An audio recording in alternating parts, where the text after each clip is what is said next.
আপনারা যেভাবে করছেন এটা ভিআইপি।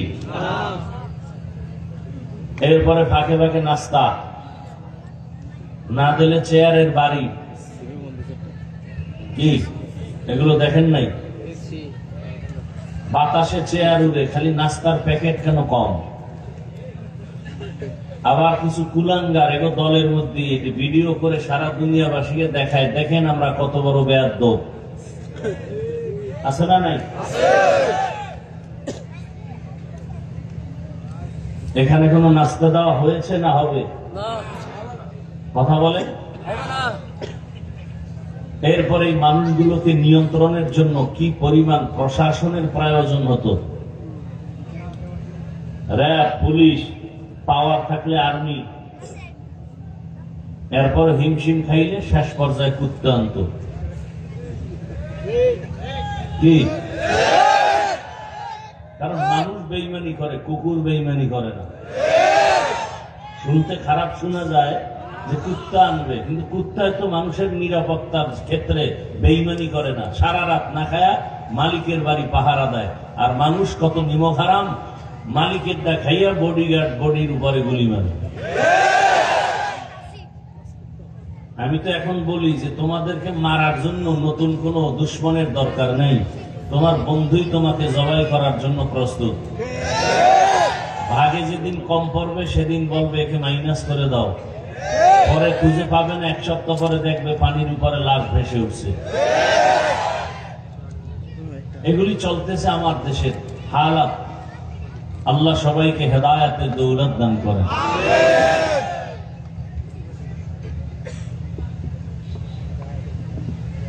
তো যুবকদেরকে বলছি, দুইটা মরণাস্ত্র যুবকদের হাতে। দেখেন আমরা কতটা বেউস। এখানে প্রত্যেকটা, বিশেষ করে যুবকদেরকে বলছি, প্রত্যেক যুবক চায় আমি বেশি দিন হায়াত পাই, বেঁচে থাকি এবং খুব সুস্থ থাকি। কিন্তু কাজ যা করে দিন রাতে, দ্রুত মরে যাওয়ার কাজ। যেমন যুবকের কলিজার আপন দুই জিনিস, বাইক আর মোবাইল। বাইক এমন একটা অস্ত্র, দৃশ্যমান মরণাস্ত্র, এইটার উপরে উঠলেই শরীরে আগুন লেগে যায়, আগুন। আর পেছনে যদি বিপরীত পাশ থাকে তো আরো আগুন। হঠাৎ করে খবর আসছে কি অমুক জায়গায় বাড়ি খাইছে, চাকার তলে মাথা নাই, ছেলে নাই। আপনারা দেখেন দেশের পরিসংখ্যানটা দেখেন, মানুষ যে হারে মরে যাচ্ছে, বিশেষ করে বাইকে কত মানুষ অ্যাক্সিডেন্ট হয়। অন্যান্য অ্যাক্সিডেন্টের তুলনায় বাইকের অ্যাক্সিডেন্ট খুব বেশি। চায় বেশি দিন বাঁচবে, কিন্তু মরার অস্ত্র নিয়ে সারাদিন ঘুরে। চায় সুস্থ থাকবে, কিন্তু অসুস্থ হওয়ার অস্ত্র মোবাইল নিয়ে ঘুরে, যে দ্রুত অসুস্থ হয়ে যাবে। হঠাৎ করে বুকে ব্যথা, আরে অবস্থা কি, হঠাৎ করে মাথা ব্যথা, সব রোগের মূলে মোবাইল। চোখের পাওয়ার নষ্ট, দিমাগ নষ্ট, হার্ট দুর্বল, চতুর্মুখী রোগে আক্রান্ত, জীবন ধ্বংস, যৌবন ধ্বংস, মা বাবার সাথে বেয়াদবি, মুরব্বীদের সাথে বেয়াদবি, সবকিছুর মূলে এই মোবাইল। আল্লাহ হেদায়েতের দৌলত আমাদের সবাইকে দান করেন। উলামায়ে হযরত আলোচনা রেখেছেন, আপনারা ধৈর্যের সাথে আলোচনা শুনছেন। আল্লাহ পাক উলামায়ে কেরামদের কথাগুলো সহি তরিকায় আমল করার তৌফিক দান করেন। উলামায়ে কেরামের ইজ্জতকে আল্লাহ বেশি বেশি বাড়ায় দেন। উলামায়ে কেরামের বিরুদ্ধাচরণকারী যারা ষড়যন্ত্র করে আলেমদের ইজ্জতকে ছোট করার জন্য, লেখার মাধ্যমে, বলার মাধ্যমে, মিডিয়ার মাধ্যমে, আল্লাহ তাদের হেদায়েত দান করেন। আল্লাহ তাদের হেদায়েত দান করেন। আল্লাহ তাদের হেদায়েত দান করেন। আল্লাহ পাকের ইলম ও কুদরতে হেদায়েত না থাকলে আল্লাহ পাক কুদরতের দ্বারা তাদেরকে ফয়সালা করে দেন। আমি আপনাদের দোয়া নেওয়ার পাশাপাশি সংক্ষিপ্ত কিছু আলোচনার জন্য কোরআনে হাকিমের এক আয়াতে কারিমা, রাসূলের অসংখ্য হাদিস থেকে একটি হাদিস পড়েছি। আয়াত ও হাদিসের আলোকে ইখলাস ও রুহানিয়তের সমন্বয়, সহি নিয়তে, সহি তরিকায়, সহি কিছু কথা আমাকে বলার মতো, আপনাদেরকে শুনবার মতো দয়াময় আল্লাহ তৌফিক দান করুন। ওয়া আম্মা মান খাফা মাকাম রাব্বিহি ওয়া নাহান নাফসা আনিল হাওয়া ফাইন্নাল জান্নাতা হিয়াল মাওয়া। আল্লাহ বলেন, আমার আদালতে দাঁড়িয়ে হিসাব দেওয়ার ভয়ে যে বা যাহারা নিজেদেরকে গুনাহ থেকে বাঁচায় রাখবে, আল্লাহ ওয়াদাবদ্ধ তাদেরকে বিনা হিসাবে জান্নাত দিয়ে দিবেন। নবীজি বলেন, ইত্তাকিল মাহারিম তাকুন আবাদান নাস। দুনিয়ার উম্মত, তোমরা আল্লাহর নিষিদ্ধ জিনিস থেকে নিজেকে বাঁচাও, তো আল্লাহ তোমাদের মর্যাদা বাড়িয়ে দিবেন। মানুষের কাছে, আল্লাহর কাছে তোমার মর্যাদা অনেক গুণ বেড়ে যাবে। আয়াত ও হাদিসের তরজমা শেষ। এবার কিছু ব্যাখ্যা, আল্লাহ তৌফিক দিলে আপনারা দোয়া করলে। আমি দু চারটি কথা বলবো, খুব খেয়াল করে শুনবেন। এক নম্বরে হলো, এই যে ওয়াজ মাহফিল হয়, ওয়াজ, কথাগুলো অনেকবার আমি বলি, আজ রিপিট করতেছি। এই বরকতি মজলিসটা এত বরকতি কেন? আবার বরকতি মজলিসে বসেও আমরা বরকত থেকে অনেকে বঞ্চিত কেন? আপনাদের সন্দ্বীপ থানায় কোন এক অপরাধী যুবককে পুলিশ ধরে নিয়ে গেল, থানায় নিয়ে বেতের বাড়ি দিল, কিন্তু চোখে পানি নেই, কান্নার আওয়াজ নাই। সেই মানুষগুলো যখন বেহেশতের বাগানে বসে কোরআন ও হাদিসের আলোচনা চলে, প্যান্ডেলের মধ্যে মানুষের চোখে পানি আসে, বলেন তোকে মারে কে? পুলিশে বেতের বাড়ি দেয়, কাঁদে না। আর এটা তো এই প্যান্ডেল যে মানুষের চোখে অনায়াসে পানি আসে, বেতের বাড়ি দিতে হয় না। এই বরকতি বয়ান হওয়ার জন্য দুইটা পুঁজি দরকার। এই দুই পুঁজি থাকলে প্যান্ডেলে ওয়াজ হয়, এই দুই পুঁজি না থাকলে শুধু আওয়াজ হয়, ওয়াজ হয় না। দুই পুঁজির এক পুঁজি হলো ডাইরেক্ট আল্লাহর রহমত, দ্বিতীয় পুঁজি হলো উপস্থিত শ্রোতাদের অন্তরের নিরঙ্কুশ মোহাব্বত। আল্লাহ দয়া করলেন, বয়ান চললো, আপনার মন মানসিকতা দুর্বল, এদিক সেদিক, বয়ান হবে না। আল্লাহ পাক এই মাহফিলকে বরকতপূর্ণ করে দিন। বয়ান আপনারা শুনতে চাইলে বয়ান বের হয়, আগ্রহ না থাকলে বয়ান আসে না। এখানে বক্তার কোনো কারিশমা চলে না, সম্পূর্ণটাই শ্রোতাদের অন্তরের আকর্ষণের উপরে বয়ান হয়।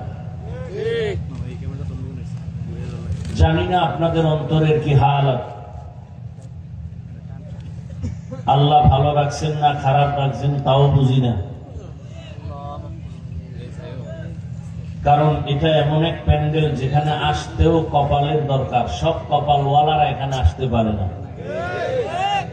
এই প্যান্ডেলে বসতেও কপালওয়ালার দরকার, সব কপালওয়ালারাই বেহেশতের বাগানে বসতে, আবার বসেও কিন্তু দোয়া করিয়া যাইতেও কপালের দরকার। অনেক আল্লাহর বান্দা এই বরকতি দোয়ার থেকে বঞ্চিত হয়ে যায়। আপনারা এতগুলো মানুষ এক জায়গায় নিয়ে মা বাবার জন্য দোয়া করার সুযোগ পেয়েছেন? আল্লাহ এই সুযোগ দিচ্ছেন, যদি এই সুযোগকে অবহেলা করেন তাহলে এর থেকে আর বদ নসিব কিছুই হতে পারে না। আশা করি, নিয়ত করি, আমরা শেষ দোয়া করে যাব ইনশাআল্লাহ। আল্লাহ সবাইকে কবুল করেন। আল্লাহ রাব্বুল আলামিন মানুষকে জান্নাত দিতে চান বিনা হিসাবে। আল্লাহ একজন বান্দা বান্দিকেও জাহান্নামে দিতে চান না কখনোই। এবং জান্নাত তো দিবেন, সেটা বিনা হিসাবে দিবেন। আমরা কি বিনা হিসাবে যেতে চাই না হিসাব দিয়ে যেতে চাই? আল্লাহ কবুল করেন। আল্লাহ তো আমাদেরকে জান্নাত দিতেই চান। সেই জান্নাত দেওয়ার জন্য আল্লাহ পাক রব্বুল আলামিন দুইটা ব্যবস্থা দিয়েছেন। এক ব্যবস্থার নাম রিজালুল্লাহ, আর এক ব্যবস্থার নাম কিতাবুল্লাহ। ব্যক্তি আর কিতাব দুটোটাই আল্লাহর সিলেকশন করা, নির্বাচিত করা। আল্লাহ যত ব্যক্তি দুনিয়াতে পাঠিয়েছেন এর মধ্যে শ্রেষ্ঠ ব্যক্তি রহমাতুল লিল আলামিন। আল্লাহ যত কিতাব আমাদেরকে দিয়েছেন জমিনে আমাদের হেদায়েতের জন্য, সমস্ত কিতাবের মধ্যে শ্রেষ্ঠ কিতাব কোরআনুল কারীম। দুই ব্যবস্থার এক ব্যবস্থা ব্যক্তি, দ্বিতীয় ব্যবস্থা কিতাব। এই দুইটা ব্যবস্থার কোন একটা যদি কেউ ছেড়ে দেয়, মৃত্যুর আগে তার ধ্বংস অনিবার্য। আমাদের সমাজে দুই মেরুতে মানুষ আছে। কেউ বলে আমরা ব্যক্তি মানি, কিতাব মানি না, এরা গোমরা। আর এক দল আছে বলে আমরা শুধু কোরআন হাদিস কিতাব মানি, কোন ব্যক্তি মানি না, এরাও গোমরা। যারা বলে আমরা কোরআন হাদিসও মানি, ব্যক্তিও মানি, এরা হক। বলে ব্যক্তি মানি কি মন করা? না, কোরআন হাদিসের কোষ্ঠী পাথরে যে ব্যক্তি পারফেক্ট তাকে মানি। কোরআন ও হাদিসের কোষ্ঠী পাথরে যে মানুষ স্বয়ং সম্পূর্ণ না, মাপকাঠির আওতায় না, তাকে মানি না। এজন্য আহলে হকদের স্লোগান কি? আমি কোরআন হাদিস মানি, আমি তাবলীগ মানি, আমি মুরব্বী মানি, আমি মাযহাব মানি, আমি পীর মানি। এক শব্দ, তারা যদি কোরআন হাদিস অনুযায়ী ঠিক থাকেন, কোরআন সুন্নাহ অনুযায়ী যদি ঠিক না থাকেন, আমি পীর মানি না, আমি মুরব্বী মানি না, আমি কোন ইমাম মানি না। এই কথার মধ্যে কোনো ঝামেলা নেই, এটা হক। আল্লাহ বুঝার তৌফিক দান করেন। এখন তো ব্যক্তিদের মধ্যে শ্রেষ্ঠ ব্যক্তি একটু আগে বলছি, বলেন তো কে? 1 মিনিট আগে বললাম, এর মধ্যে খবর নেই। এই বয়ানের মন মানসিকতা আপনাদের। পৃথিবীতে আল্লাহ পাক মানুষের হেদায়েতের জন্য ব্যবস্থা দিয়েছেন দুইটা, ব্যক্তি আর কিতাব। ব্যক্তিদের মধ্যে শ্রেষ্ঠ ব্যক্তিকে বলেন মুহাম্মদ। বলেন কি আপনার ছোট ভাই? মোহাম্মদ বলে চিল্লানি দিলেন কেন? আমি কি মোহাম্মদ বলছি? আমি বলছি রহমাতুল লিল আলামিন। মানুষের কথার মধ্যেই তো জয়, কথার মধ্যেই ক্ষয়, এটার মধ্যে আদব। আবু জাহাল এ কথা বলেছে, রহমতের নবী এ কথা বলেছেন। আবু জাহাল এই কাজ করেছে, রহমতের নবী এ কাজ করেছেন। ব্যবধান আছে না নেই? জীবনের সব থেকে মূল পুঁজির নাম আদব। কথার মধ্যে আদব, কথার চাহনির মধ্যে আদব। আদব আছে তো আপনার সম্মান আছে, আদব নাই আপনি যত বড় ডিগ্রিদারি হন। আল্লাহ আমাদের আদব বলা জিন্দেগি দান করেন। আপনার টাকা পয়সা সব আছে কিন্তু আদব নাই, আল্লাহর কাছেও দাম নাই, মানুষের কাছেও দাম নেই। আর একটা লোক শিক্ষা দীক্ষা কম কিন্তু ভদ্র নম্র, এই লোকটাকে মানুষ মহব্বত করে, এটাকে আল্লাহ মহব্বত করে। তাহলে শ্রেষ্ঠ ব্যক্তি হলেন রাহমাতুল লিল আলামিন, আর শ্রেষ্ঠ কিতাব কোরআনুল কারীম। বলেন কি? কোরআনুল কারীম। রাসূল তো নাই, আছে? নবী মাঝে মাঝে আসবেন বাংলাদেশে, কেন? গত রবিউল আউয়ালের সন্ধিতে আসেন নাই নবীজি? আসছেন মনে হয়, আপনারা দেখেন নাই। কি বলেন? কথা বলতে হবে এবং আদবের সাথে। এখানে চিল্লা চিল্লির কিছু নাই, জিজ্ঞাসা করলে জবাব দিবেন, জিজ্ঞাসা না করলে চুপ করে শুনবেন, আর জবাবটাও ঠান্ডা মেজাজে দিবেন। এখানে চিৎকার দেওয়ার কিছু নাই, আছে? চিৎকার দিয়ে তো স্বাধীন করলেন বাংলাদেশ, করছেন না? জিজ্ঞেসি কথা বলবেন না, স্বাধীন করছেন না আপনারা?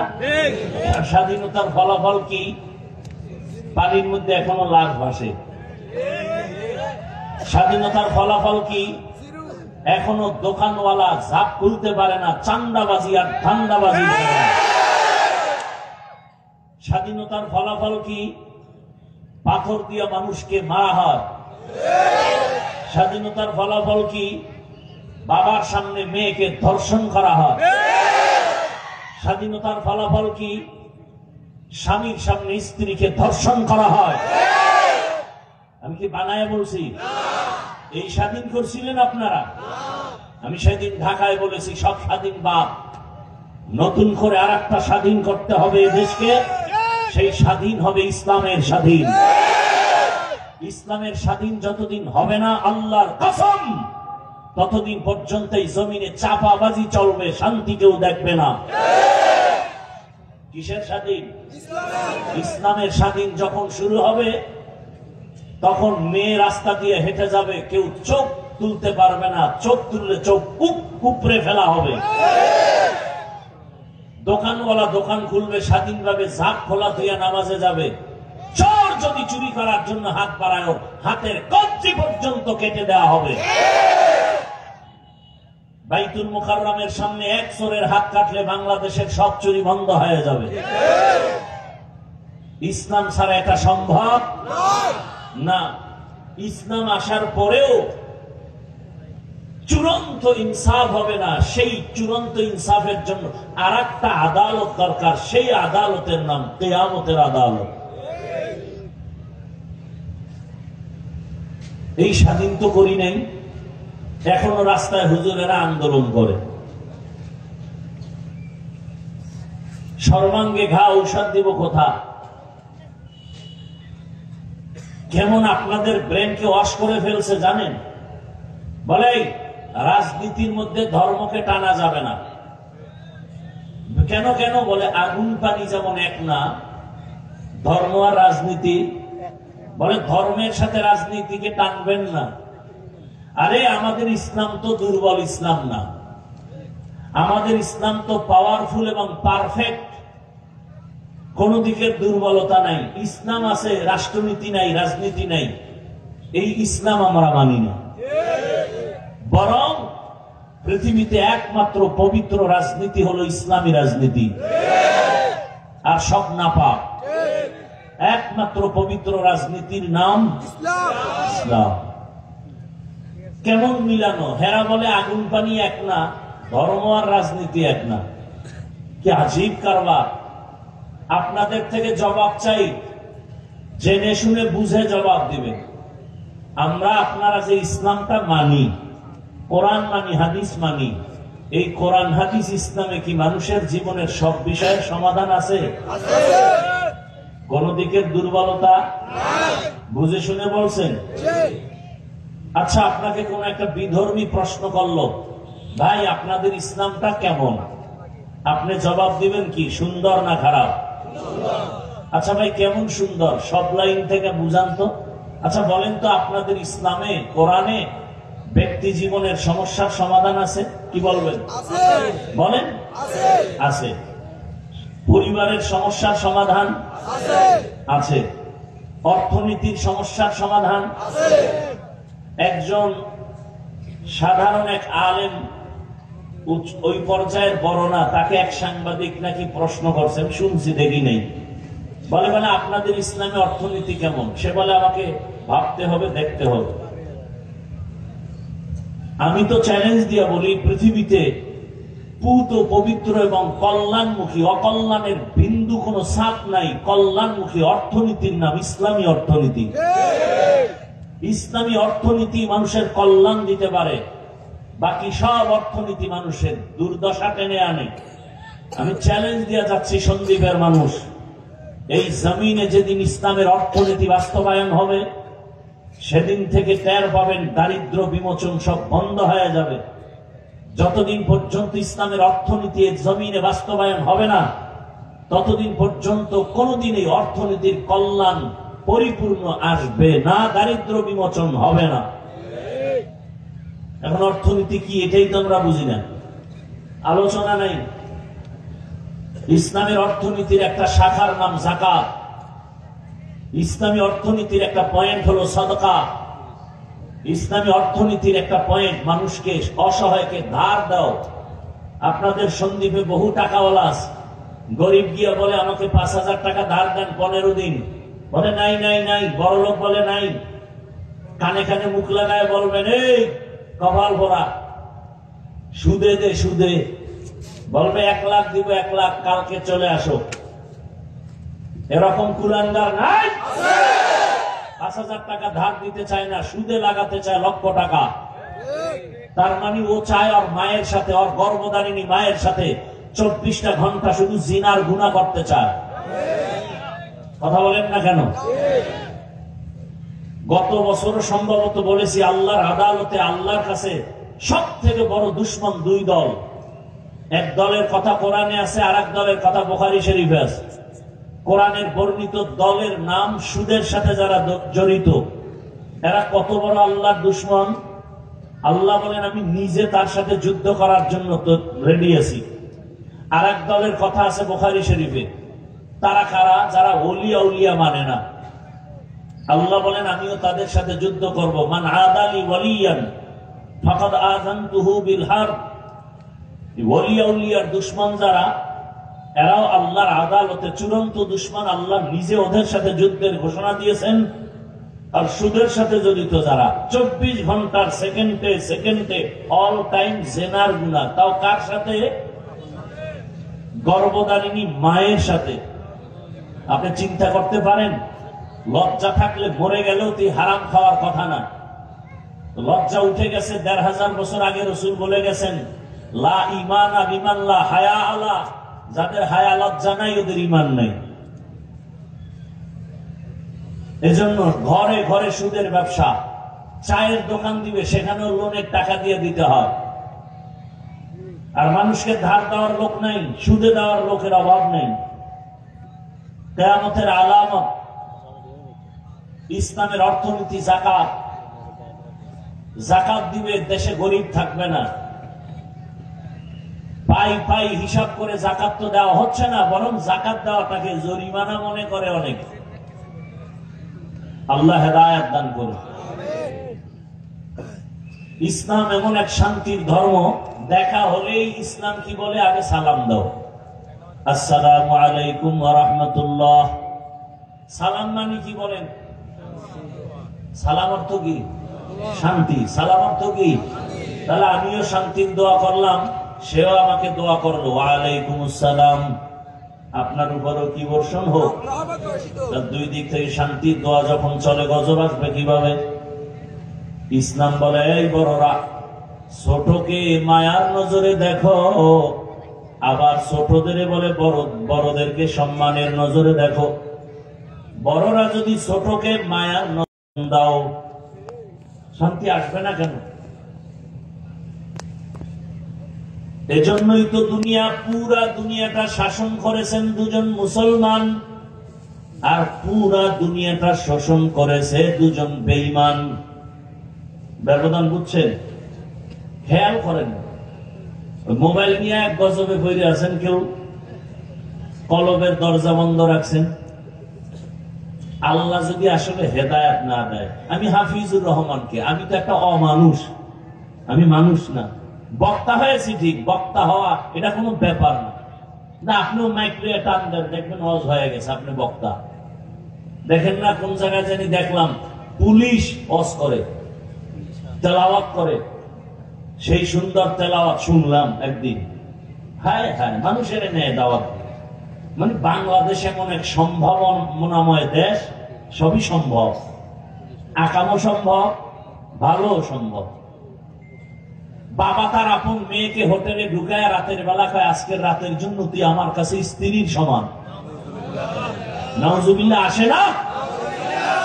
একে ইন্ডিয়ার খবর, সোনার বাংলার খবর। আল্লাহ হেদায়েত দান করুন। আর আপনারা তো ইসলাম চাই বলেন, আসল সময় ইসলামকে যে জায়গায় নিতে হবে সেই ক্ষেত্রে আমরা দুর্বল। কি ভোটের আগের রাত্রে হাদিয়া যে দিবে তাকে ভোট বিক্রি করবেন। আল্লাহ হেদায়েত দান করুন। আপনি মানেন আর না মানেন এই কথাটা মনে রাখেন, লেখা রাখেন, ইসলাম ছাড়া জমিনে শান্তি আসবে না, কোনদিনও না, কিয়ামত পর্যন্ত সম্ভবই না। যারা বলে ইসলাম ছাড়া শান্তি দিবে সবগুলো চাপাবাজ। শান্তির একমাত্র ঠিকানার নাম ইসলাম, আর সেই শান্তির ঠিকানা মানুষকে দেখাবে একমাত্র উলামায়ে কেরাম। অতএব এই জমিনের মানুষের চূড়ান্ত বন্ধু ওলামায়ে কেরাম, আর বাকি সব স্বার্থপর। ওলামায়ে কেরাম ছাড়া নিঃস্বার্থ বন্ধু এ জাতির নাই। এর হাজারো প্রমাণ আমাদের চোখের সামনে। মহামারী করোনায় দেখায় দিছে আঙ্গুল দিয়ে, আমরা খেয়াল রাখি না। করোনার শত শত লাশ, কেউ কাছে যায় না। বাবার লাশ সন্তান কাছে যায় না, সন্তানের লাশ বাবা কাছে যায় না। সেই সময় আমার দেশের এই করোনার লাশগুলো টুপিওয়ালা ওলামায়ে কেরাম নিজেরা কাঁধে নিয়ে গোসল, কাফন, দাফন, জানাজা সব কমপ্লিট করেছিলেন। তারা একজন হুজুরও করোনায় মরে নাই। আল্লাহ হেদায়েতের দৌলত আমাদেরকে দান করেন। তো আল্লাহ পাক রব্বুল আলামিন মানুষকে বিনা হিসাবে জান্নাত দিতে চান, এবং সেই জান্নাত দেওয়ার জন্য দুই ব্যবস্থা দিলেন, ব্যক্তি আর কিতাব। শ্রেষ্ঠ ব্যক্তি রহমাতুল লিল আলামিন, শ্রেষ্ঠ কিতাব কোরআনুল কারীম। নবী নাই, কোরআন আছে। এখন আল্লাহ রসুল বলে গেছেন, আমি না থাকলেও দুটো জিনিস রেখে গেলাম, ধরে রাখো। জীবনে কোনোদিন তোমার ঈমানও যাবে না, সম্মানও যাবে না। এক জিনিস হলো কোরআন, দ্বিতীয় হলো আমি রসুলের আদর্শ সুন্নত। قال رسول الله صلى الله عليه وآله وسلم تركت فيكم أمرين لن تضلوا ما تمسكتم بهما كتاب الله وسنة رسولي। দুই জিনিসের কথা রসুল বললেন, আমি বিদায় বেলা চ্যালেঞ্জ দিয়া গেলাম, এই দুই জিনিস যদি আঁকড়ায় ধরো তোমাদের ঈমানও যাবে না, সম্মানও যাবে না। দুইয়ের এক হলো কোরআন, দ্বিতীয়টা কি বলেন না কেন? এক নম্বরে কোরআন, এক নম্বরে কি? দ্বিতীয় স্পষ্ট বলেন। প্রথমটা কোরআন, দ্বিতীয়টা কি? সুন্নাত। সবাই বলেন দ্বিতীয়টা কি? এখন আপনি প্রশ্ন করবেন যে কোরআন হাদিস, কোরআন হাদিস, রসুল এখানে হাদিস বলেন না, আপনি হাদিস বলেন কেন? রসুল বলেন সুন্নাহ, আপনি কেন হাদিস বলেন? চালাকি করেন কেন? নবী এখানে হাদিস না বলে সুন্নতের কথা বললেন কেন? সেই ব্যাখ্যায় ঢুকলে আবার অন্যদিকে যাবে। এ কথা বুঝায় গেলেন যে হাদিস তুমি কিতাব দেখা বাংলা বইরাও পারবা, আরবি পড়ে পারবা। সুন্নত যদি তোমার মানতে হয়, ব্যক্তিকে না দেখে সুন্নতের আমল সম্ভব না। ব্যক্তিকে না দেখে সুন্নতের আমল সম্ভব। এখন সে ব্যক্তিকে নবী বলেন, আমার ব্যক্তি যারা আমার পরে থাকবে এরা আমাদের ওয়ারিস উলামায়ে কেরাম। আল উলামা ওয়ারাসাতুল আম্বিয়া, উলামায়ে কেরাম আমাদের ওয়ারিস। এদের মাধ্যমে তুমি এই সুন্নতের জিন্দেগি সুন্দর করে সাজাও, তো মৃত্যু পর্যন্ত তোমার ঈমানও যাবে না, সম্মানও যাবে না। আল্লাহ পাক কোরআন রাখছেন, উলামায়ে কেরাম আছেন, আর আল্লাহ যে কোরআন দিলেন, কোরআনের মধ্যে বেশি বেশি বেশি বেশি আল্লাহ ভয়ের বয়ান করেছেন। ভয়, ভয়ের নাম তাকওয়া, ভয়ের নাম খাশিয়া, ভয়ের নাম খৌফ। আমি যে আয়াত পড়েছি আল্লাহ এখানে ভয়ের কথা বলেন, ওয়া আম্মা মান খাফা মাকাম রাব্বিহি ওয়া নাহান নাফসা আনিল হাওয়া ফাইন্নাল জান্নাতা হিয়াল মাওয়া। हर के दारत খৌফে হকদার দিল মাদাম জন্নাতুল মাওয়া দেহদ উরা মাকাম জুজবা হকচি জে মখাজ ইনসুজা ফজলে উআ মস্তে দর জুমলা জাহা। আপনারা এখন কি ঘুমে ধরছে? আমি তো জানি বাঙালিরা রাতে ঘুমায় না, মোবাইলের হক আদায় করে। আল্লাহর কাছে একটা নিয়ে যেতে হবে তো। মায়ের হক আদায় করতে পারে নাই, বাবারটা পারে নাই, বোনেরটা পারে নাই, ভাইয়েরটা পারে নাই, সন্তানেরটা পারে নাই। মোবাইলেরটা যদি পারে তো এই উসিলায় তো নাজাত পাওয়ার একটা রাস্তা আছে। সেদিন এক সোলা ছবি তুলতে, ছবি তো ছবি, আপনাদের কি বলবো, আমি হুজুর গো ফিরেই পারি না ছবির জন্য, পাগল করে ফেলে ছবি তোলার জন্য। তো এরকম একজন আসছে, হুজুর না, ছবি তুলবে, বলে হুজুরের দিকে তাকান। তা আমি তো কখনোই তাকাবার চেষ্টা করি না, অন্যদিকে চোখ ঘুরায় রাখি এবং ঠোঁট নাড়া ইস্তেগফার করতে থাকি। সেই বলতেছে, আমি চুপ করে নিচের দিকে তাকায় আছি। তাকান, আমি কি তুলে ফেলেন, আমি তাকাবো না। রসুল অনুমতি দেয় না, আমি অনুমতি দাও। কিছু কপাল পরা আছে, তা হুজুর একটা ছবি তুলি, অনুমতি আছে? আরে রসুল দেয় না, আমি অনুমতি দিব কেন তোমাকে বলো? মূর্খতার প্রশ্ন। এখন আমারে বলতেছে, হুজুর একটা ছবি যদি উসিলা আল্লাহ আমাকে মাফ করে হাসরের দিন। কেমন তার সেরা চিন্তা করেন। আল্লাহ হেদায়েত দান করুন। এর থেকে বাঁচার কোন তদবির পাইতেছি না। অনেক বুজুর্গরে জিগাইলাম, হুজুর এই ছবি তোলার গজব থেকে বাঁচতে পারি কেমন? কোন রাস্তা নাই, খালি ইস্তেগফার করো, আর কি করবা? কারণ এমন এমন ব্যক্তি ছবি তুলতে চায়, কিছু বলাও যায় না।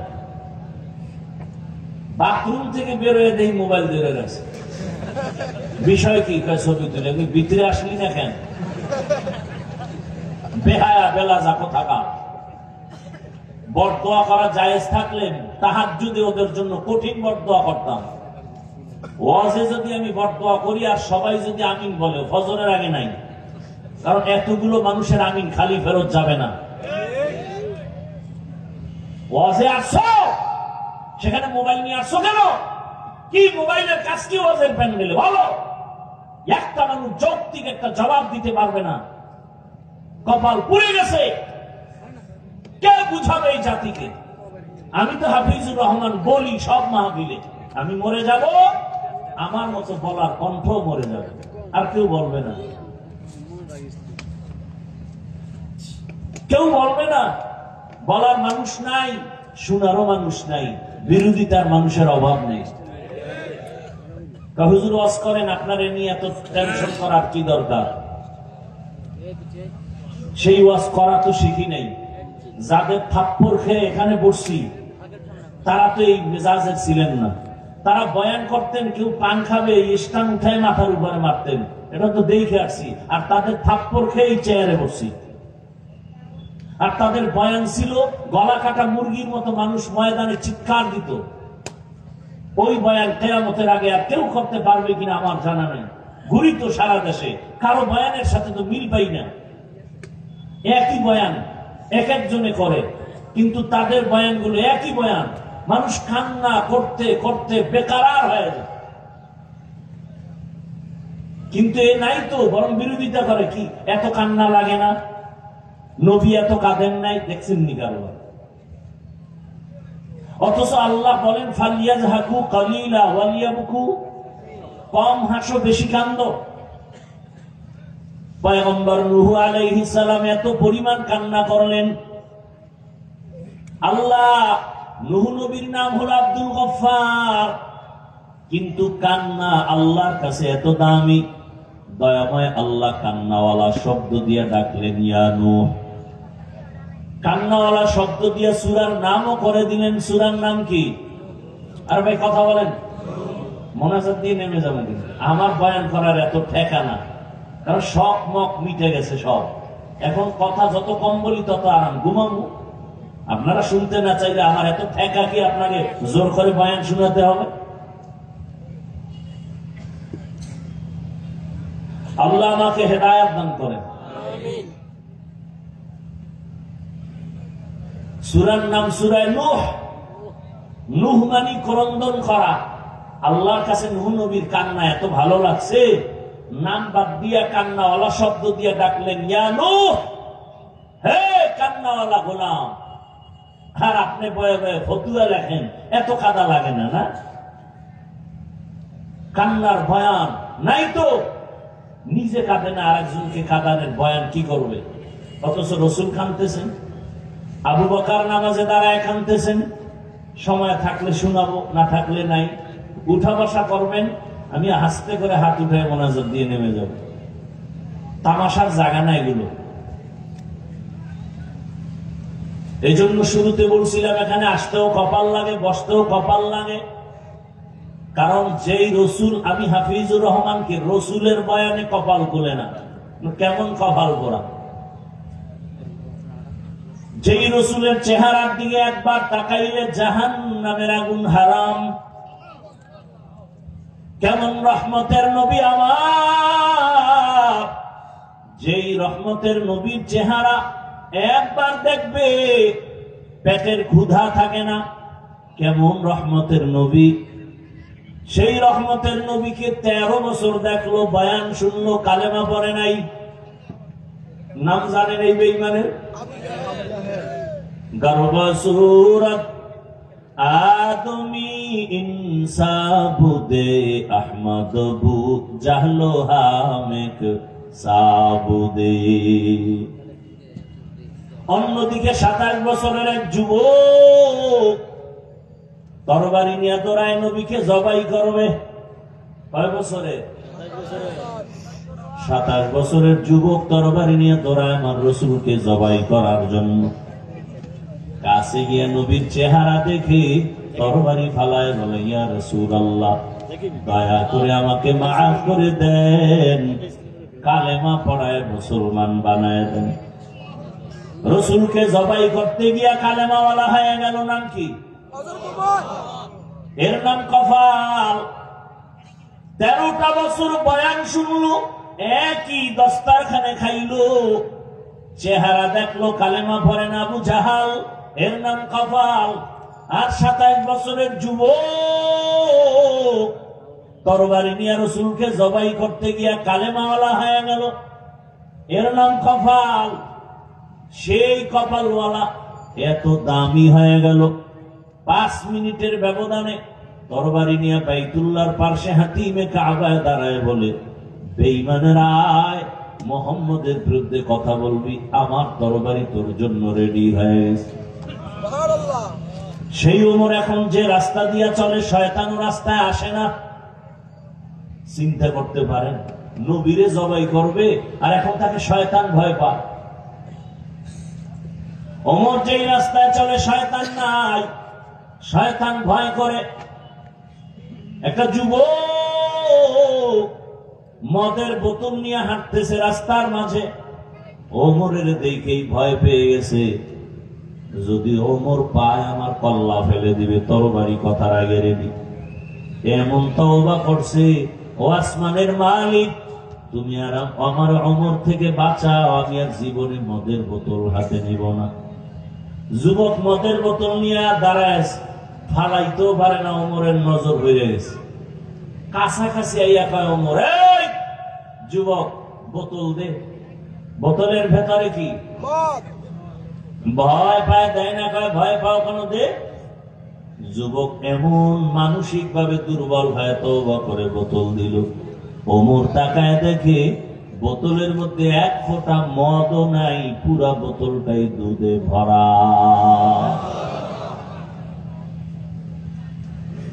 এরাও কপালওয়ালা। শুধু কি তাই, 1500 বছর পরে এখনো ওমরের নাম শুনলে কেমন জানি শরীরে কম্পন শুরু হয়। ওলামায়ে কেরাম বলেন, পরীক্ষা, তুমি ঘুমের সময় ডান হাতের শাহাদাত আঙ্গুল দিয়া বুকের উপরে তুমি আঙ্গুল দিয়া ওমরের নাম লেখো, আইন মিম রা। ওমরের নামটা বুকের উপরে লেখে যদি তুমি ঘুমাও, ঘুমের মধ্যে তোমাকে শয়তান এসে কোনো খারাপ স্বপ্ন দেখাতে পারবে না। ওমরের নাম যদি 14 বার লেখো আর মোবাইলে আকাম করো সারা রাত, এ ফিরাবে কে? जिंदगी में बंदगी तू करना है, जिंदगी में बंदगी तू करना है,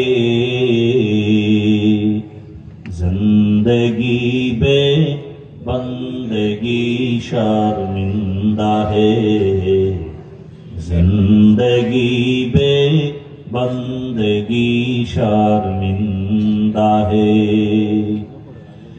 दुनिया में हो दुनिया का तलबगार ना हो,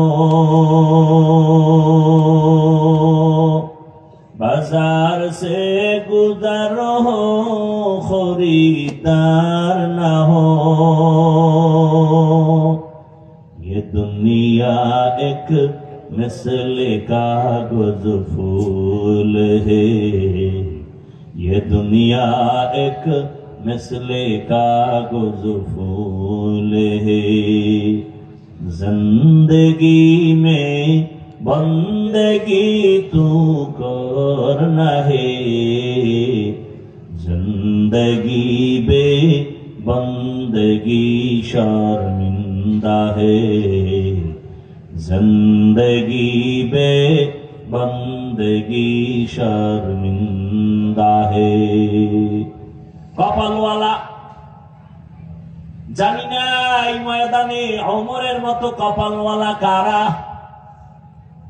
আবার আবু জাহালের মতো কপালওয়ালা কারা জানি না। বয়ান জানে, বয়ান শুনিয়ে তারপরও মোনাজাত না দিয়া রাস্তায় গিয়া শুধু বিরোধিতা করে এমন বেয়াদব আছে না নাই?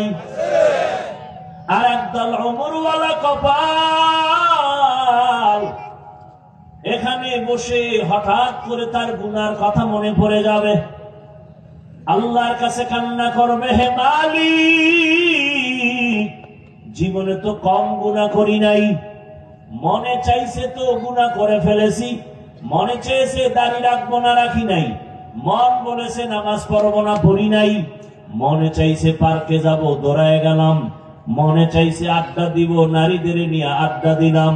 ও আল্লাহ কোন দিন মরণ হবে জানা নাই, আজ তুমি দয়া করে বেহেশতের প্যান্ডেলে নিয়ে আসছো, তওবা করে নিলাম, মরে যাব আর গুনার কাছেও যাব না, এমন তওবা করে বিদায় হবে, ফজরে মসজিদে গিয়া হাজির হয়ে যাবে। আতিনা ফি দারে দুনিয়া না হাসান, আতিনা ফি দারে উকবা না হাসান। হেদায়েতের মালিক কে? আরো আস্তে করে বলেন, মান ইয়াহদিল্লাহু ফাহুয়াল মুহতাদ ওয়া মান ইউদ্লিল ফালান তাজিদ লাহু ওয়ালিয়াম মুরশিদা।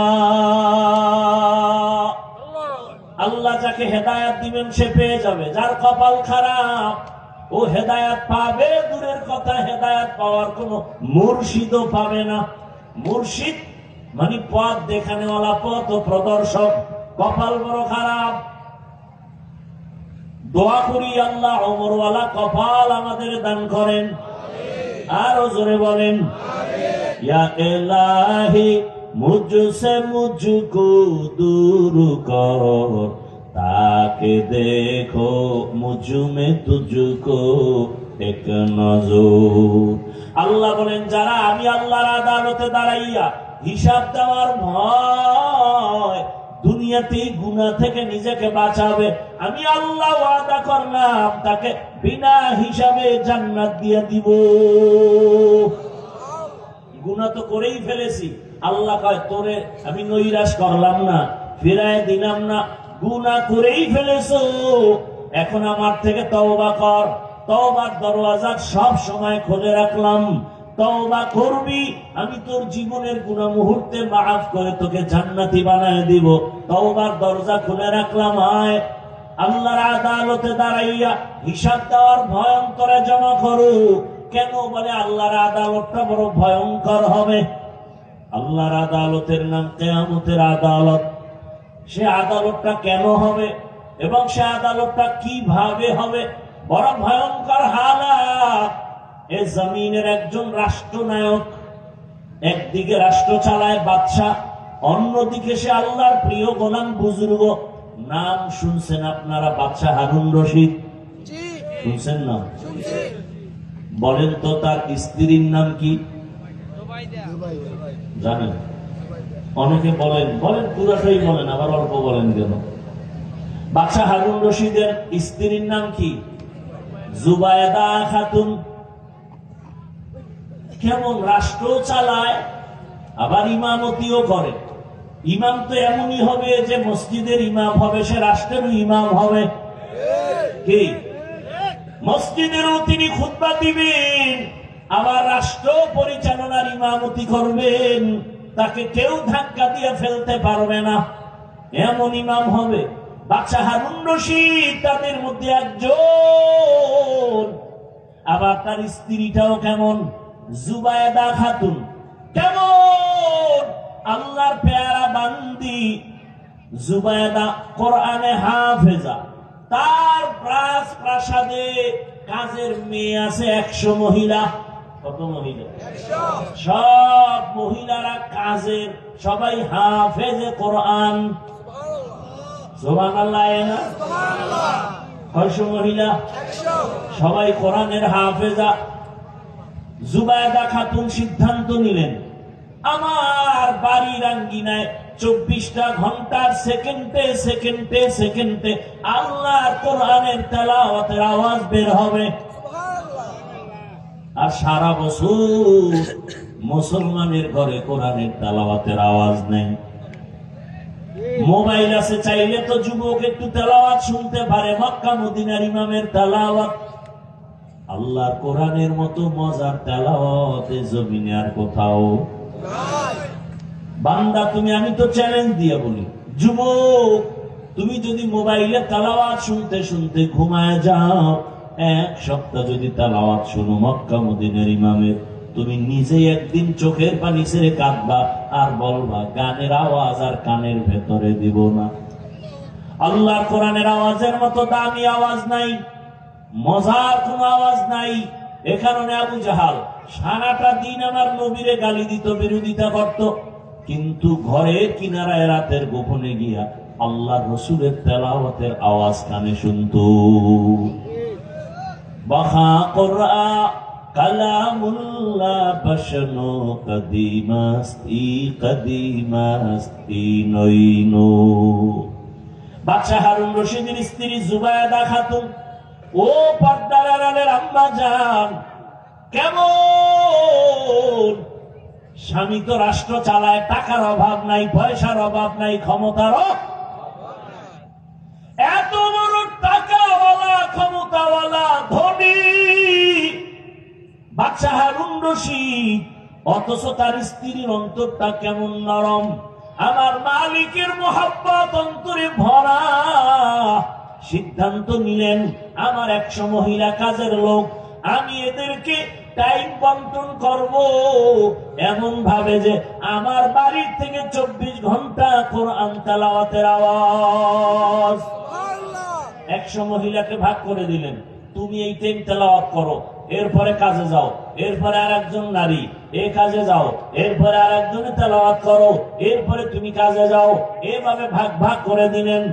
জুবায়দা খাতুন আল্লাহর কাছে এত দামি হয়ে গেলেন, বলবো একদিন স্বপ্ন দেখে জুবায়দা খাতুন বাইতুল্লাহর সামনে দাঁড়ানো। কোথায় দাঁড়ানো? আপনারা এখন স্বপ্ন দেখেন, আপনি দেখেন সন্দ্বীপের কোনানে আড্ডা আছে, সেখানে দাঁড়ানো, অমুক পার্কে দাঁড়ানো।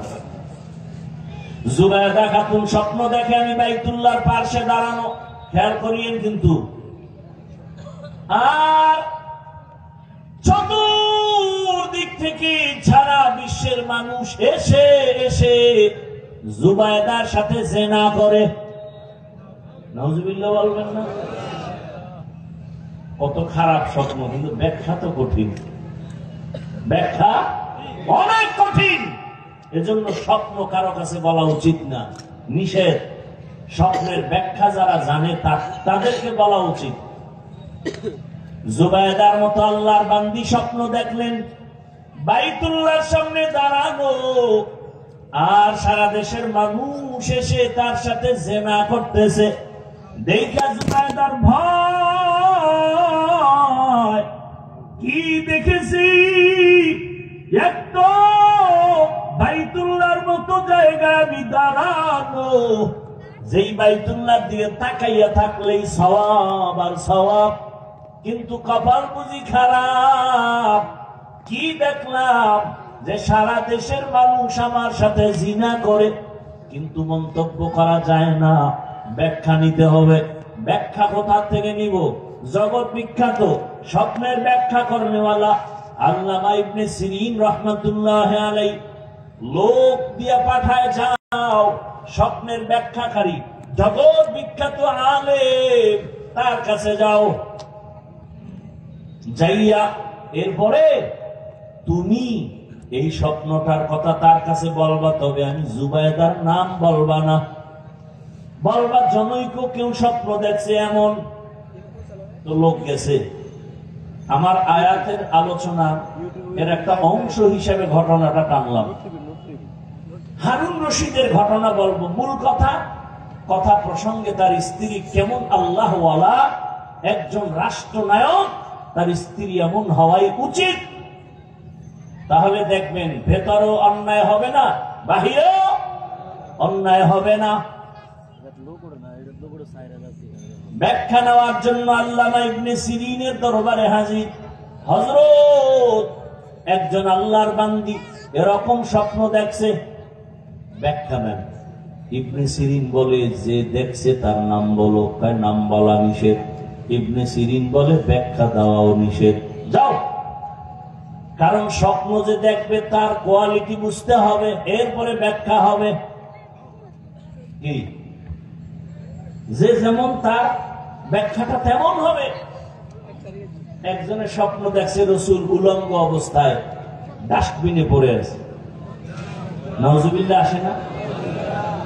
ইন্ডিয়া না, কিন্তু আমরা দেশের কোন এক বুজুর্গ, ল্যাংটা বুজুর্গ, মুজাদ্দিদে জামান, আন্তর্জাতিক বেঈমান, স্বপ্ন দেখছে রাসূল নাকি উলঙ্গ, তাও আবার ডাস্টবিনে পড়া। এর ব্যাখ্যা কি? নবী কয়, এই ইসলাম মরে গেছে, তোর হাতে ঝান্ডা দিলাম, তুই নতুন করে এটার উপরে উঠা। ভালো করে একটা পয়েন্ট মনে রাখবেন, কোন বেনামাজির হাতে আল্লাহ ইসলামের ঝান্ডা দিবেন না। ভালো করে মনে রাখবেন, লিখে রাখবেন, আল্লাহ দুশ্মনের হাতে আল্লাহ ইসলামের ঝান্ডা দিবেন না, কখনো দিবেন না। এইবার আবার ঘুরে ফিরে আইছে। ম্যাডাম নাম না বললে ব্যাখ্যা দিবে, এখন পড়লো আরো চাপে। কি করি? সারা দুনিয়ার মানুষ জেনে ফেলবে। এক পর্যায়ে ভেবে বলে, যাও আমার নামটা বলো। এবার বাহক গিয়া নাম বলেছেন।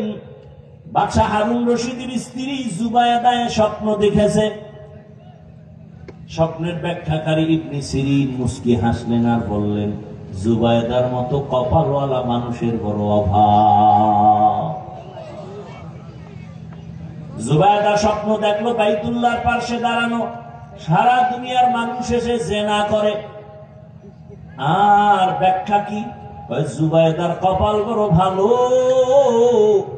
জুবায়দা এই মক্কা নগরীতে এমন একটা কাজ করবে, সারা দুনিয়ার মানুষ এই জুবায়দার কাজের অংশ নিয়ে উপকৃত হবে।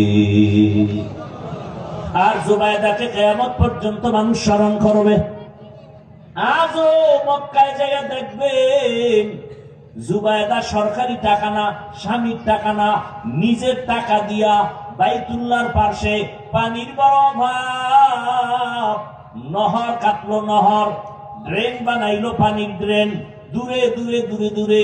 এখনো সেই ড্রেনের নাম হলো নহরে জুবায়দা নামে।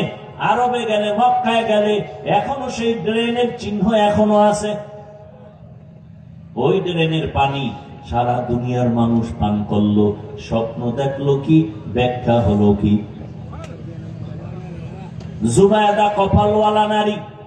এরে আম্মা জানেরা, আপনারাও তো তাদের মতোই মা, আপনার কপালটা তো তাদের মতোই, জুবায়দা খাতুনের মতোই আপনার কপাল। আপনি তো খাদিজা রাদিয়াল্লাহু আনহার মতোই নারী, ফাতিমা রাদিয়াল্লাহু আনহার মতো নারী, আয়েশা রাদিয়াল্লাহু আনহার মতো নারী। এরে আম্মা জান, তাদের জিন্দেগি আর আপনার জিন্দেগির চলাফেরা কেন উল্টা পাল্টা? আপনার মতো মা, আপনারা তো আলেমের মা হবেন, ধন্য সন্তানের ধন্য মা হবেন। সেক্ষেত্রে আপনাদের তো অনেক চিন্তা ভাবনা করে কদম দিতে হবে। এই জুবায়দার স্বামী হারুন রশিদ বাদশাহ, তিনি একদিন তার রাজপ্রাসাদে দুপুর বেলা ওলামায়ে কেবার যারা বড় বড় আলেম রাষ্ট্রের দাওয়াত দিলেন, খানার দাওয়াত দিয়া সবাইকে রাজপ্রাসাদে সুন্দরভাবে আপ্যায়ন করলেন। বিভিন্ন আইটেমে খানা দিয়া শেষ করে বললেন, হযরত ওলামায়ে কেরাম কেমন খাইলেন? আলহামদুলিল্লাহ, বাদশার প্রসাদের খানা তো অনেক সুন্দর। তাই এবার আপনারা শান্ত হইছেন নি? বলে হ্যাঁ। এবার আমার একটা প্রশ্ন আছে, এই আমি যে আলোচনা চলতেছে আমার আয়াতের এই মূল পয়েন্ট এখন বলতেছি। ওলামায়ে কেরামদের ডাকলেন আর বললেন, আমার একটা প্রশ্ন হলো। কি বলেন আপনার প্রশ্ন? বলে, আমি বাদশাহ হারুন রশিদ আপনারা চিনেননি? বলে হ্যাঁ চিনি। বলে তাহলে আমাকে একটু বলবেন, আমি হারুন রশিদ আমল করি যতটুকু পারি, আপনার আজকে আমাকে সবাই আনসার দিবে, আমি বাদশাহ হারুন জান্নাতি নাকি জাহান্নামী? এক একজন ওলামায়ে কেরামের মধ্য থেকে বলা শুরু হলো, আপনি জান্নাতি না জাহান্নামী এটা ফাইনাল বলা যাবে না, তবে এতটুকু বলা যাবে আপনার ভালো কাজের কারণে আপনি জান্নাতের পথে আছেন, খারাপ কাজের কারণে আপনি জাহান্নামের পথে আছেন, কিন্তু আপনি জান্নাতি জাহান্নামী বলা যাবে না। বাদশাহ হারুন রশিদ বলে, আমাকে যদি একটা সাইড করতে না পারেন আপনারা, আমি খাওয়াইয়া লাভ হইল কি? আপনাদের মজা করে খাওয়ান দিলাম, পারলেন না, আমাকে একটা সাইড করে দিবেন, হয়তো আমি জাহান্নামী নাকি জান্নাতি। এবার সব নিরাশ হয়ে গেল। ওলামায়ে কেরাম বিদায়ের পথে হঠাৎ করে মজলিসের পেছন থেকে একটা ছোট বাচ্চা দাঁড়ায় গেল, 9 বছরের বয়সের এক বালক। 9 বছরের বালক দাঁড়ায় বলে, সালাম বাদশাহ জাহাপনা। কি ব্যাপার? বলে, আমি আপনার প্রশ্নের জবাবটা দিতে পারবো যদি আমাকে সময় দেন, বেয়াদবি মাফ করেন, অনুমতি দেন। সব আলেম তাকায় আছে, আমরা পারলাম না, আর এই অল্প বয়সে এ কি বলবো? ওই বালক দাঁড়ায় গেল, বাদশাহ সামনে আসো। সামনে এসে বলে, বাদশাহ একটু আমাকেও প্রশ্নটা করতে হবে। আপনি আবার করেন। কি করছিলেন? বলে, আমি জান্নাতি নাকি জাহান্নামী তা বলো। বলে, জবাবটা দিব আমি, তবে আমার প্রশ্ন, যে প্রশ্ন করে সে কি তুলনামূলক সম্মানের উপরে আছে, না যে উত্তর দেয় তার সম্মান বেশি? বাদশাহ কয়, উত্তর দেনেওয়ালার তো একটু সম্মান বেশি হয় তুলনামূলক। বাচ্চাটা দেখে বলে, ও বাদশাহ জাহাপনা, বেয়াদবি মাফ করবেন, আমি যেহেতু উত্তর দিব, আপনার সিংহাসনে আমাকে বসায় দেন, আপনি কিছু সময়ের জন্য নিচে বসতে হবে। বাদশাহ তো আর জানেন না, আল্লাহ ওয়ালা। 9 বছরের বালকের কথা শুনে কয়, আসো আমার সিংহাসনে বসো। বাদশাহ নিচে বসে গেল। 9 বছরের বালক সিংহাসনে গিয়া জবাব দেওয়ার আগে সুন্দর একটা ভাষণ দিল আর বলল, এই যে বাদশাহ নিচে বসলো আর আমি 9 বছরের বালক উপরে বসলাম, এটা আমার বাবার বাহাদুরি না, আল্লাহর কোরআনের ইলম থাকলেই এটা সম্ভব। ইলমেরা এজাজো করদান বেহিসাব, খলকেরা দাদান জবাবে বাসওয়াব, হক না দারত দোস্তে খলকা জারেরা, নিস্তে ই হাসনাত একে দিনদারেরা। আপনাদের আপনাদের কষ্ট হইতেছে না?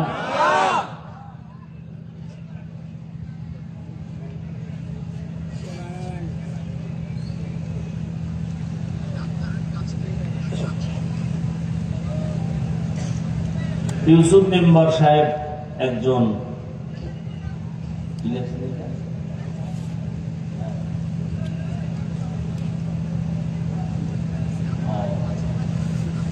ইউসুফ মেম্বারের ভাই সিরাজ মহিলাদের একটা ভবন হবে, 50,000 টাকা দিবেন, দোয়া চাইছে, আল্লাহ কবুল করুন। এবার 9 বছরের বালক ডাক দিয়া বলে, বাচ্চা আপনি যে প্রশ্ন করলেন আপনি জান্নাতি না জাহান্নামী, আমি জবাব দেওয়ার জন্য সিংহাসনে বসলাম। এবার আমার প্রশ্ন হলো, আপনি একটু বলেন, আপনি চোখ দুইটা বন্ধ করে আপনার ইতিহাসের দিকে তাকান, আপনার জীবনে এমন কোন ঘটনা কি হয়েছে যে আপনার সামনে সুন্দরী মেয়েরা দাঁড়ানো, সুন্দরী রূপসী মহিলা দাঁড়ানো, আপনি একা, কেউ নাই, চাইলেই আপনি গুনাহ করতে পারতেন, জিনা করতে পারতেন, কিন্তু আপনি আমার আল্লাহর দিকে তাকায় সে গুনাহ করেন নাই। বাদশাহ হারুন রশিদ বলে, এর তো ভুরি ভুরি ঘটনা হয়েছে, সীমাহীন। আমার সামনে কত আমার রাষ্ট্রের সুন্দরীরা সামনে হাজির, কেউ নাই, তার আবদার নিয়ে আসছে, সমস্যা, অর্থের সমস্যা, বিভিন্ন কারণে, কিন্তু আমি আল্লাহর ভয়ে ওই গুনার সুযোগ পেয়েও গুনাহ করি নাই। ওই বালক ডাক দিয়া বলে, আল্লাহর উপরে ভরসা করে আমি বলে দিলাম, আপনি বাদশাহ হারুন রশিদ পরিপূর্ণ জান্নাতি। সব আলেমের মাথা গরম, আমরা সবাই ব্যর্থ। এই 9 বছরের বালককে জবাব দিল। সব আলেম চিল্লায় বলে, বলো তোমার হাতে কি দলিল আছে? বলে, আমি মন গড়া বলি নাই, আল্লাহর কোরআনের আয়াত দিয়ে দলিল দিচ্ছি, শুনে নেন। ওয়া আম্মা মান খাফা মাকাম রাব্বিহি ওয়া নাহান নাফসা আনিল হাওয়া ফাইন্নাল জান্নাতা হিয়াল মাওয়া। আল্লাহ ওয়াদা করেছেন, যে গুনাহ থেকে নিজেরে দূরে রাখবে, গুনাহ থেকে যে নিজেকে বাঁচায় রাখবে, নিজের প্রবৃত্তিকে কন্ট্রোলে রাখবে, আল্লাহ ওয়াদা করেছেন তাকে আমি বিনা হিসাবে জান্নাত দিব। আর কে দারাত খৌফে হকদার দিল মাদাম জান্নাতুল মাওয়া দেহাদ উতরা মাকাম। এরে আল্লাহর বান্দারা, সন্দীপের মুসলমান যুবক বাবা, ও বৃদ্ধ বাবাজি, ও পর্দার আড়ালের মা বোনেরা, সাহাবায়ে কেরামদের জীবনী কত করুণ। তারা ইচ্ছা করে গুনাহ করেন না, বরং তারা এত নেক আমল করেছেন, আল্লাহ খুশি হইয়া তাদেরকে জান্নাতের সুসংবাদ দান করেছেন। এরপরেও তারা কি পরিমাণ জীবন কান্নায় কাটায় দিলেন। রহমতের নবী আমার রাতের বেলা ঈশান নামাজের পরে ঘুমিয়ে গেলেন। হঠাৎ নবী তো ঘুমালে 2 চোখ মোবারক বন্ধ, তবে কলব ঘুমায় না।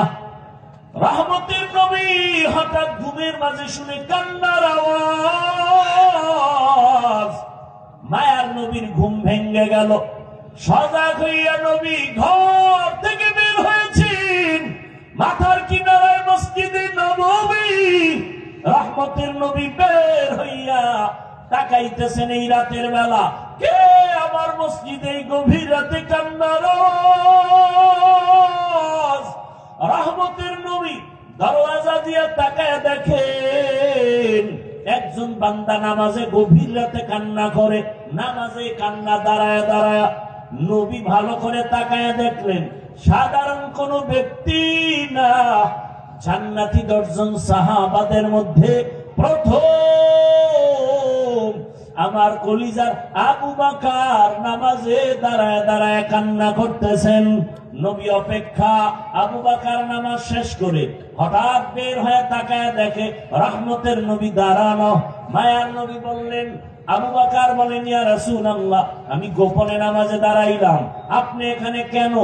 আবু বকরের কথায় রহমতের নবী বললেন, ও আবু বকর, তোমার কান্না আমাকে এখানে হাজির করেছে, তুমি কান্না করেছো। আরে নামাজের মধ্যে কান্নার কারণ কি? আবু বকর বলেন, একটা আয়াত আমাকে কান্নার মধ্যে ফেলে দিয়েছে। কি আয়াত? ইন্নাল্লাহা আশতারা মিনাল মুমিনিনা আনফুসাহুম ওয়া আমওয়ালাহুম বিআন্না লাহুমুল জান্নাহ। আল্লাহ বলেন, মুমিনের জান মাল আমি কিনে নিয়েছি, বিনিময়ে মুমিনের জান্নাত দিয়েছি। নবী বলেন, এটা খুশির কথা, এখানে কান্না কেন? আবু বকর বলেন, আমি তো গভীরে চিন্তা করেছি নবী। আবু বকরের তো চিন্তা অনেক গভীর।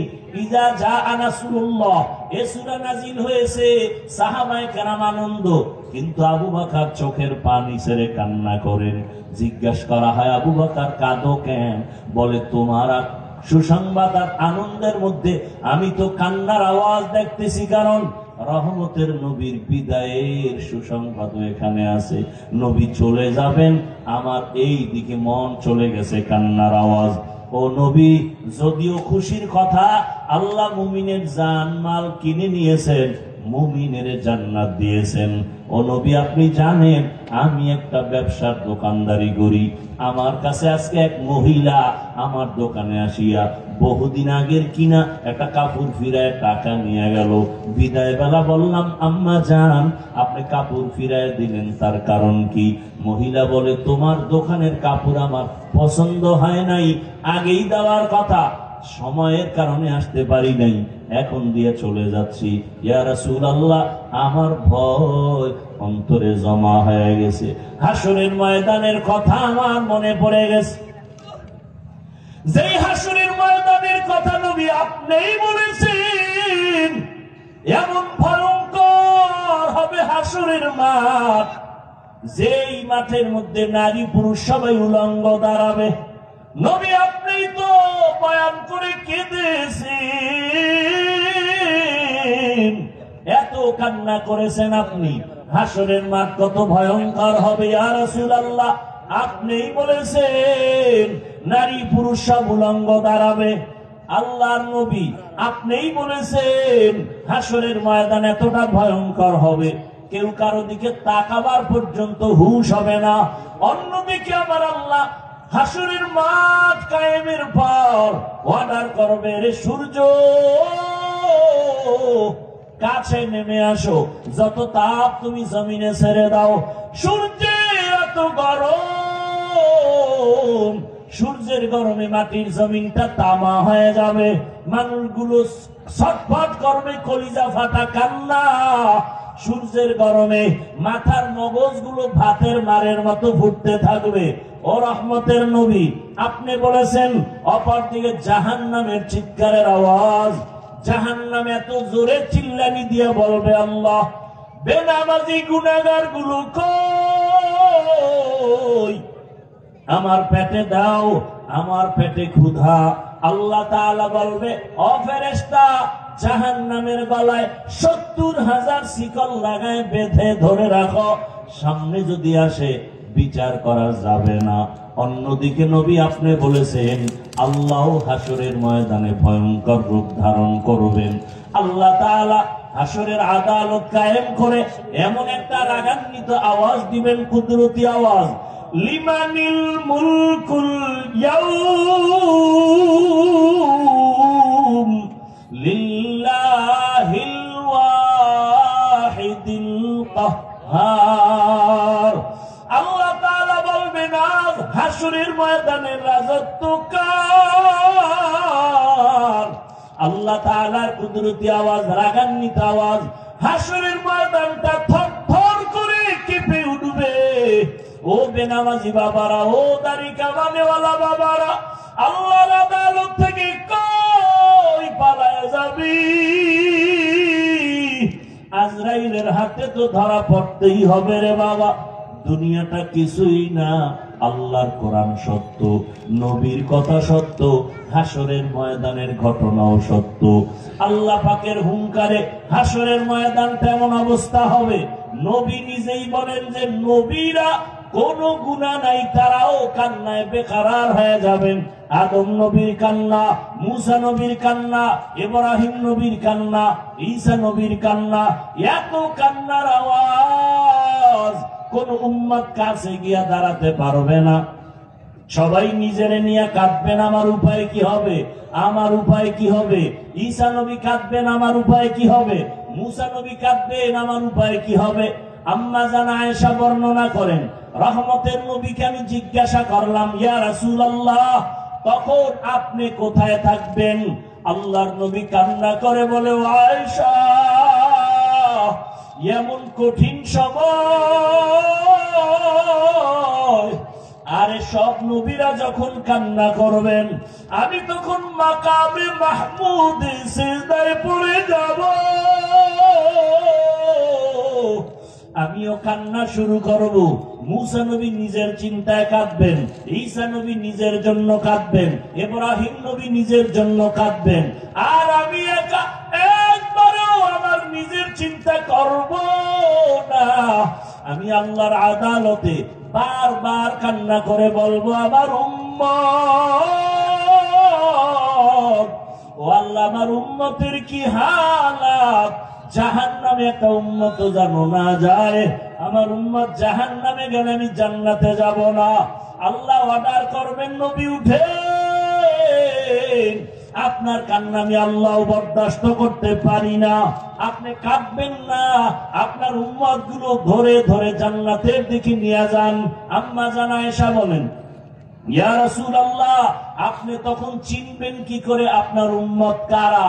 নবী বলেন, ও আয়েশা, দুনিয়াতে যে উম্মত 5 বেলার ওযু বানাইয়া নামাজ আদায় করেছে, হাসরের মাঠে ওযুর জায়গাগুলো নূরের আলোতে ঝলমল করতে থাকবে। আমি ধরে ধরে জান্নাতের ময়দানের দিকে নিয়ে কাউসারের সামনে লাইনে দাঁড় করাবো। আমি নবী নিজের হাতে কাউসারের পানি পেয়ালা ভরে দিব, উম্মতরা পান করবে, পিপাসা নিবারণ করবে, তৃপ্তি অর্জন করবে। ও আল্লাহর বান্দারা, আবু বকর কান্না করেন, ইয়া রাসূলুল্লাহ, হাসরের মাঠে আমার আল্লাহ আরেকটা হুঙ্কার দিবেন আর বলবেন, ওয়ামতাজুল ইয়াউমা আইয়ুহাল মুজরিমুন, ও গুনাহগার নাফরমান, আজকে তোমরা আমার নেককারদের থেকে আলাদা হয়ে যাও। আমি নেককারদের ডান হাতে আমলনামা দিয়ে জান্নাতে পাঠাবো, আর গুনাহগারদেরকে জাহান্নামে বাম হাতে আমলনামা দিব। আল্লাহ যখন বলবে গুনাহগারেরা ভয়, নেককারদের থেকে আলাদা হতে চাইবে না, আল্লাহ কুদরতি একটা বাছুনি দিয়া বাম পার্শ্বে জাহান্নামের দরওয়াজার রাস্তায় সব পড়ে যাবে। আল্লাহ বলবে, জাহান্নামের ফেরেশতারা, ওদেরকে বেনামাজিদের শিকল লাগাইয়া বাঁধো, আর বাম হাতে আমলনামা দিব, জাহান্নামে নিয়ে যাও। তবে এদের সোজা হাতের উপরে আমলনামা দেওয়া হবে না। আল্লাহ রাগান্বিত হয়ে বলবেন, আমার দেয়া নিয়ামত পাইয়া আমার হুকুম মতো চলে নাই, আমার দেয়া পানি, আমার দেয়া বাতাস, আমার দেয়া সূর্যের আলো, চাঁদের আলো, জমিনের ফসল, গাছের ফল খাইয়া বান্দা আমার হুকুম মতো চলে নাই, আমি আল্লাহ ওকে সোজা হাতে দিব না। এই নাফরমান বেনামাজির বুকের মাঝে ছিদ্র করে দাও, ছিদ্র করে বাম হাতটা ঢুকাইয়া পিঠের থেকে হাত বের করো। ফেরেশতাকে বলা মাত্র তাই করা হবে। আল্লাহ পাক পেছনের হাতে বেনামাজির আমলনামা দিয়া বলবেন, ইকরা কিতাবাকা কাফা বিনাফসিকাল ইয়াউমা আলাইকা হাসিবা। আল্লাহর ফেরেশতারা বলবে, আল্লাহ ওই নাফরমানের চোখ দুইটার সামনে আমলনামা পেছনে কেমনে পড়ে দেখবে। আল্লাহ আবার রাগান্বিত হয়ে বলবেন, ও জাহান্নামের ফেরেশতা, এই নাফরমানের ঘাড় ধরিয়া মোচড় দিয়া পেছনে ফিরায় দাও। ও আল্লাহর বান্দারা, আল্লাহর আযাবের ভয়, আদালতের ভয়, সাহাবায়ে কেরামের কান্না। আবু বকর বলেন, উমর নবী, ওই সময় যদি আমি আবু বকরকে আল্লাহ ডাকেন আর যদি প্রশ্ন করে, আবু বকর এত মর্যাদা দিলাম, আমার জন্য তুমি কি নিয়ে আসছো? আমি যদি বলি হে মালিক, আমার তোমার মহাব্বতে আমি নামাজ পড়লাম, তেলাওয়াত করেছি, যাকাত দিয়েছি, জিকির করেছি, সব কিছু পেশ করার পর আল্লাহ যদি বলেন ওই মহিলার মতোই তোমার আমল আমার কাছে পছন্দ হয় নাই, তোমার আমল তুমি নিয়ে যাও, আমার জান্নাত আমাকে দিয়া দাও। আমি যেভাবে নামাজ চেয়েছি তুমি ওইভাবে নামাজ পড়তে পারো নাই, আমি যেভাবে তেলাওয়াত চেয়েছিলাম হক আদায় করে তেলাওয়াত করতে পারো নাই, আমি যেইভাবে জিকির চেয়েছি তুমি হক আদায় করে জিকির করতে পারো নাই। ও আমার সন্দীপের বাবারা, ও আমার কলিজার যুবক, পর্দার আড়ালের মা বোনেরা, সাহাবায়ে কেরামের আমল ইলম কত সুন্দর, তাদের নামাজ কত সুন্দর, তেলাওয়াত কত সুন্দর, জিকির কত সুন্দর, তাদের তাকওয়া কত সুন্দর, এরপরেও যদি তাদের কান্নার জীবন, আপনার আমার তো নামাজ নাই, তেলাওয়াত নাই, রোজা নাই, জিকির নাই, আপনার আমার কি পরিমাণ কান্না করা উচিত? কপাল বুঝি খারাপ, পাথরের থেকেও দিলটা শক্ত হয়ে গেছে, চোখে পানি নাই। ও আল্লাহর বান্দা, গুনার কথা স্মরণ করে তওবা করো, আল্লাহকে মনে মনে বলো, ও আল্লাহ, জীবনে গুনাহ কম করি নাই, আর গুনাহ নিয়ে কবরের বিছানায় যেতে চাই না। এই সাগরের মাঝে কত মানুষের প্রাণ চলে গেল, কয়েকদিন আর বাঁচবারই যুবক, মনের আশা মিটায় তো গুনাহ কম করলা না, এখনো কি তওবা করবা না? আল্লাহর কাছে তওবা করো। তোমার মতো কত যুবক এখনো জেনারেল লাইনে থাকিয়াও নামাজ ছাড়ে না, বলো তুমি কেন পারবা না রে বাবা? তোমার মতো যুবক চাকরি করে, ব্যবসা করে, নামাজ পড়ে, তুমি কেন পারো না? ও ব্যবসায়ী বাবারা, চাকরিজীবী বাবারা, আপনাদের মতো কত বান্দা চাকরি ব্যবসা করে, নামাজও পড়ে, বলেন আপনারা কেন পারবেন না? ও পর্দার আড়ালের মা বোনেরা, কয়দিন দুনিয়ায় বাঁচবেন? আপনার মতো কত মা পর্দা করে, নামাজ পড়ে, এখনো স্বামীর মাল হেফাজত করে, বেপর্দায় চলে না, মোবাইলে সময় নষ্ট করে না।